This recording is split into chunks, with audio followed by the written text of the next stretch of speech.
Cricket అభిమానులంతా ఎప్పుడెప్పుడా అని ఎదురు చూస్తున్న క్షణాలు రాని వచ్చేశాయి. ఈ రోజు రాత్రి 7:30 గంటలకి నరేంద్ర మోదీ స్టేడియం వేదికగా అహ్మదాబాద్ లో ఫైనల్ మ్యాచ్ జరగబోతోంది. Royal Challengers Bengaluru versus Punjab Kings మధ్య.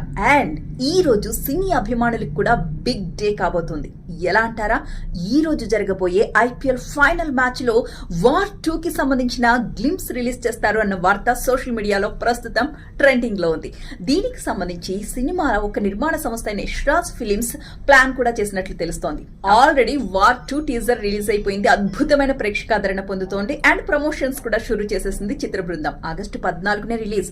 ఆ నేపథ్యంలో ఈ రోజు జరగబోయే మ్యాచ్ లో బ్రేక్స్ టైంలో సినిమా హీరోలైన జూనియర్ ఎన్టీఆర్, హృతిక్ రోషన్ ల వాళ్ళ పాత్రలకు సంబంధించిన విషయాలు రివీల్ చేస్తూ గ్లిమ్స్ రిలీజ్ చేస్తారన్న వార్త హల్చల్ చేసేస్తోంది. మరి ఇదే నిజమైతే ఎన్టీఆర్ అభిమానులకి, సినీ ప్రియులకి పండగే పండగ. డబుల్ జోష్ ఐపీఎల్ మ్యాచ్ లో. చూద్దాం మరి ఈ వార్తలు ఎంతవరకు నిజమో మరికొన్ని గంటల్లోనే మనకి తెలిసిపోబోతోంది. Let's wait and see.